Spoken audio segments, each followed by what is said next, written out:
Assalamualaikum warahmatullahi wabarakatuh. Alhamdulillah, kita pada siang hari ini masih bisa melaksanakan ibadah puasa. Semoga puasa kita diterima oleh Allah Subhanahu wa Ta'ala, dan sampai akhir Ramadan kita bisa melaksanakan ibadah puasa dengan baik, sehingga di akhir Ramadan kita bagaikan bayi yang baru lahir dari ibunya, artinya bersih dari dosa.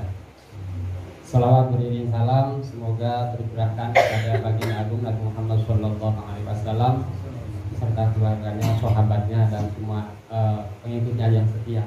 Dan semoga kita semua menjadi pengikut setia baginda agung Nabi Muhammad SAW.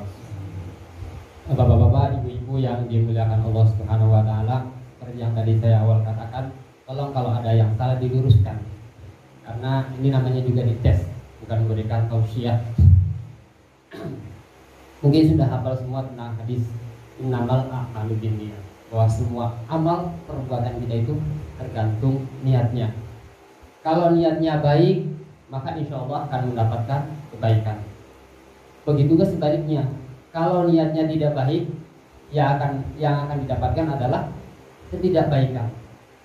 Jadi setiap hari semua aktivitas kita yang kita lakukan seyogianya kita itu diniatkan untuk yang baik-baik, bukan untuk sesuatu yang tidak baik atau sesuatu yang tidak diniatkan, tetapi diniatkanlah.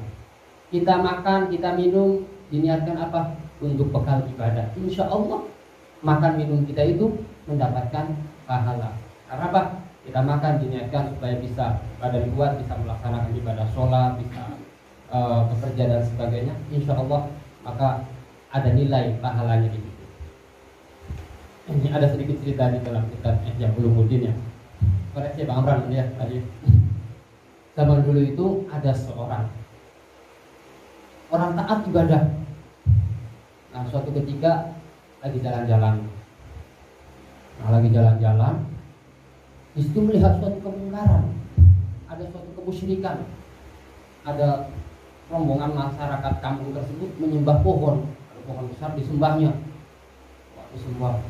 Pohon saya minta rezeki, pohon saya minta jodoh, saya minta apa, berbagai macam. Wah, kata orang yang ahli ibadah ini suatu kemungkaran, ini musyrik, tidak boleh dilakukan. Akhirnya apa? Orang tersebut pulang ke rumah, ambil kapak yang besar. Tahu kapak ya? Kapak yang besar itu. Tujuannya ingin menebang pohon tersebut supaya tidak disembah lagi oleh masyarakat setempat. Tetapi di tengah perjalanan ada orang yang menghalanginya. Stop, kamu mau kemana? Sebut saja namanya Pak Amran ya. Pak Amran, kamu mau kemana? Saya mau nebang pohon itu. Loh, kenapa? Itu dijadikan tempat kesyirikan. Banyak orang menyembah pohon itu. Jangan. Akhirnya antara Pak Amran dengan orang tersebut terjadi perdebatan, terjadi percekcokan, sampai terjadi perkelahian. Nah, perkelahian ini dengan mudah dikalahkan oleh Pak Amran. Ini dulu namanya. Terus orang tersebut dikalahkan dengan mudahnya oleh Pak Amran. Orang itu terkapar, tak berdaya. Akhirnya bilang, Pak Amran, saya nyerah. Ampun, jangan bunuh saya. Ya, begini Pak Amran, kita damai saja. Bapak pulanglah. Nanti setiap Bapak habis sholat, dibuka sajadahnya, ada duit 100.000 lah contohnya. Kan lumayan buat beli beras ya. Oke, benar. Ternyata terus setiap habis sholat dibuka sajadahnya, ada duit. Alhamdulillah. Jadi gunakan untuk belanja dan sebagainya. Sehari, 2 hari. Pas hari keempat tidak ada lagi duitnya. Loh, marah akhirnya Pak Amran ini. Kirain tiap hari sampai seterusnya, kok cuma 3 hari. Akhirnya apa? Dia kembali lagi ngambil kapak besar tadi, bertujuan ingin menebang pohon yang besar tadi. Di jalan yang sama ternyata ketemu dengan orang yang sama tadi, menghalanginya lagi. Terjadi perkelahian lagi yang kedua kalinya. Tapi perkelahian yang kedua ini Pak Amran kalah. berbagai jurus dikeluarkan padahal jurus Brahma Kumbara, jurus Wiro Sableng, jurus Kian Santang. Kalah akhirnya Pak Amran tanya kan, sebenarnya kami ini siapa? Tempo hari saya bisa mengalahkan kamu dengan begitu mudahnya, kok sekarang saya susah mengalahkan kamu? Baru dia jujur, tahu gak? Saya ini adalah sebenarnya jelmaan setan. Loh, lalu kenapa tempo hari saya bisa mengalahkan kamu dengan begitu mudah? Baru bilang, kalau tempo hari kamu bisa mengalahkan saya dengan begitu mudahnya, karena kamu bertujuan menebang pohon itu lillahi ta'ala, karena Allah subhanahu wa ta'ala. Maka walaupun saya kerahkan berbagai macam jurus, tentara saya keluarkan semua, saya tidak bisa mengalahkan kamu, karena tujuannya karena Allah subhanahu wa ta'ala. Tapi hari ini tujuanmu karena duit. Karena duit, ya maka saya mudah mengalahkan kamu. Kamu tidak bisa mengalahkan saya. Nah, dari kita ini artinya apa?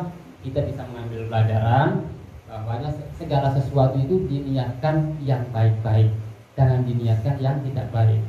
Maaf, Pak Amran punya rumah ya? Rumahnya ada jendelanya Pak Amran? Kenapa dikasih jendela Pak Amran? Yang masuk. Oh, ada yang bagus ya. Tetapi para salafus soleh, orang-orang soleh terdahulu ketika bikin rumah itu dikasih jendela, bukan hanya tujuan supaya angin masuk, supaya terdengar suara azan dan bisa memenuhi panggilan azan tersebut. Jadi aku baru bikin jendela saja sudah berapa pahala. Artinya karena apa? Diniatkan yang baik-baik. Kasih jendela lah, bukan supaya ada angin masuk saja, supaya terdengar suara azan dan bisa memenuhi panggilan azan tersebut. Nah, bapak-bapak, ibu-ibu yang dimuliakan Allah Subhanahu wa taala, ini zaman dulu di daerah Jawa Timur, ada Jawa Timur di sini orangnya. Ada orang Jawa Timur ya? Oh iya, ibu juga.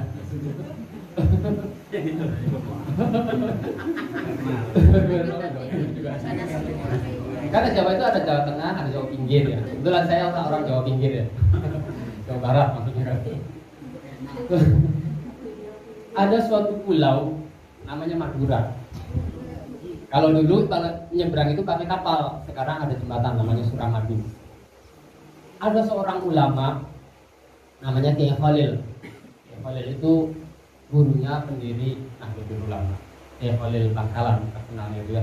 Kalau nggak salah Pak Haji kemarin ziarah itu ya. Alhamdulillah dapat barokahnya itu apa? Kiai Khalil itu punya pesantren, banyak alumni dari pesantren beliau itu. Nah, sebut saja adalah seorang alumni. Nah, sebut ganti pada harusnya. Dari Pak Pras ini. Pak Darus ya. Sebut saja nih. Saya pinjam dulu namanya Pak Darus ya. Pak Darus ini alumni dari pesantrennya Kiai Khalil. Maaf ngomong ya. Pak Darus ini orangnya sederhana, hidupnya sederhana. Suatu ketika Pak Darus ini sudah punya keluarga, Pak Darus ini punya anak, punya istri. Beliau ini ada rasa kangen kepada Kiai Khalil. Jadi bilang sama istrinya, Bu, saya ini sudah lama tidak berkunjung. Kalau bahasa Jawanya itu sowan ya, tidak berkunjung ke Kiai Khalil. Ingin mendapatkan barokah, mendapatkan nasihat, mendapatkan doa dari Kiai Khalil. Oh iya. Tapi pikir-pikir kata istrinya, kalau kita datang ke sana tangan kosong saja hanya tidak pantas. Tapi kita bawa apa? Bawa amplop, jangankan isinya, amplopnya saja tidak punya, jangankan isinya ya. Bawa makanan, tidak ada makanan. Tapi rasa rindu kepada Kiai Khalil itu sudah sangat membara pada hari itu. Aduh, gimana ya? Nah, istrinya bilang, Pak, di belakang rumah ini ada pohon singkong. Tahu singkong ya? Singkong itu. Tahu ubi, bahasa Inggrisnya ubi ya? Itu bahasa Inggrisnya. Ada singkong. Gimana kalau kita cabut singkong saja? Jadi kita ke Kiai Khalilnya bawa singkong. Oh iya. Jadi diambil singkong.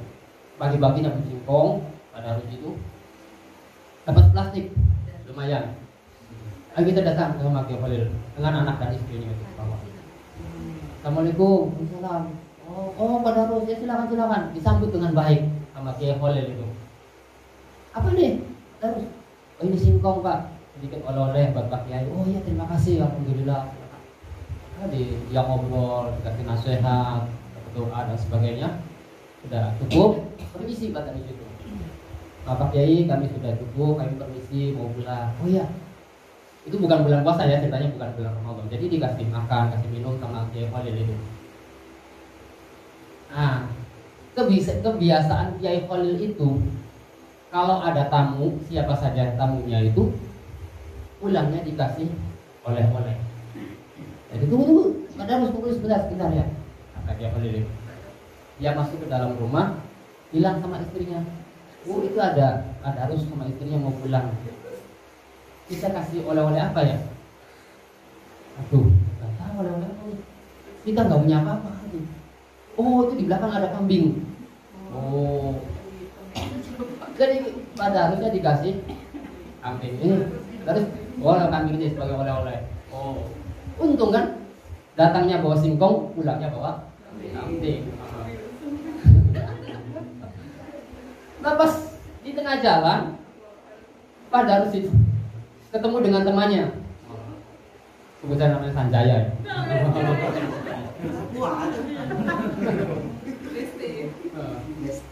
Ya. Kata Sanjaya, oh orang Madura itu kan. Assalamualaikum, waalaikumsalam. Kata dari mana sampean?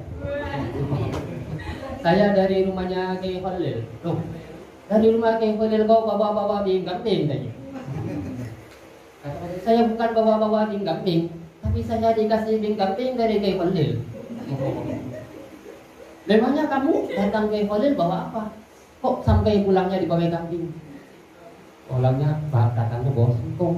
Oh, Sanjaya cerdas orangnya kan.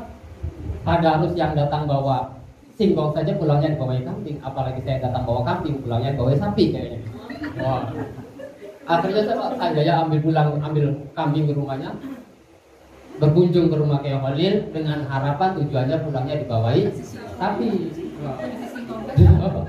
Setelah selesai ngobrol pamitan Pak Kiai Khalil, kami bentar. Seperti biasa mau dikasih oleh-oleh. Bu apa ada? Sanjaya mau pulang, kita kasih oleh. Gak ada apa-apa. Tadi kita ada singkong daripada harus. Bedanya Pak Sanjaya pulangnya dibawahi singkong, padahal datangnya bawa kambing. Tapi kalau pada harus datangnya bawa singkong, pulangnya bawa kambing. Nah Sanjaya pula datang bawa kambing, pulangnya bawa singkong. Itu karena apa? Karena niatnya yang berbeda-beda. Itu jadi artinya apa? Segala sesuatu itu diniatkan yang baik. Insya Allah kalau niat yang baik, segala sesuatunya akan mendapatkan kebaikan. Saya rasa cukup sekian dari saya. Kurang lebihnya mohon maaf. Ikan bandeng, ikan lele, ikan tenggiri, ikan patin. Maaf kalau ini bukan bandeng, ini memang ikan kesukaan saya. Sekian, wallahul muwaffiq ila aqwamit thoriq. Assalamualaikum warahmatullahi wabarakatuh.